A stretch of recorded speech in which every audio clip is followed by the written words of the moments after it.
Mama ndezimbende mvyekumiza mvyekumiza. Upon this day. My father is a primary school teacher. One of the most memorable days is the day he left college after his graduation. He knew how much I had developed a liking for reading. It was on a Friday evening in August in 1998. I was just 8 years old. It was upon this day that he brought a gift for me, which created a treasured moment. This was small acts of love beyond my comprehension coming from my father. It was upon this day that he came home, and before he had settled, he handed me a book. The musty smell of something old hit my nose as I opened the vintage cover.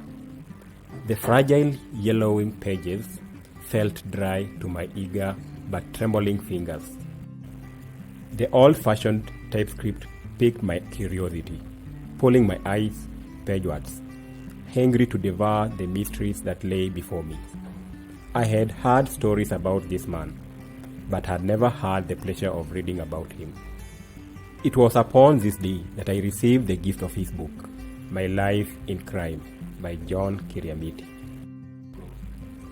It was upon this day that I received this very special gift. Special because it was the first gift I had ever received in form of a book, which I had desired for a long time. Kiriamiti, as the book explains, was a 1960s criminal who had escaped numerous arrest attempts and had become the most wanted man in Kenya. He robbed many banks and was involved in ending the lives of many people through his escapades.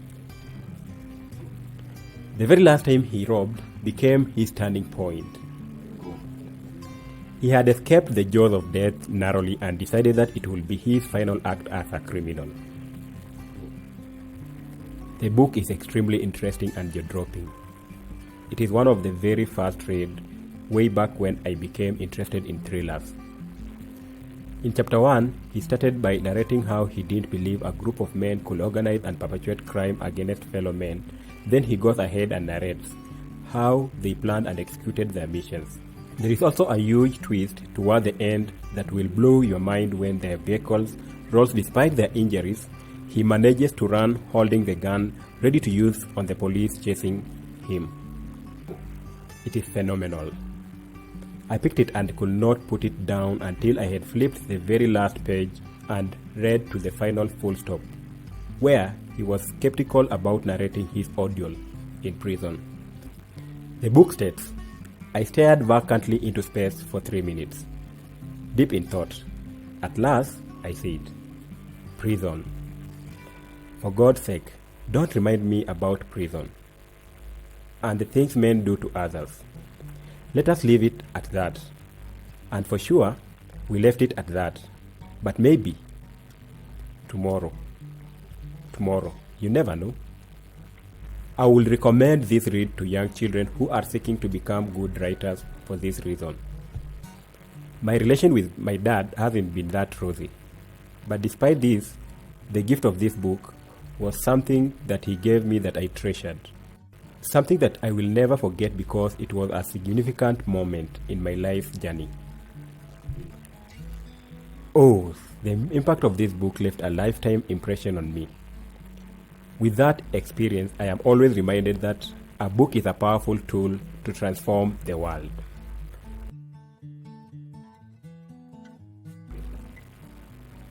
Don't ever underestimate the power of a book.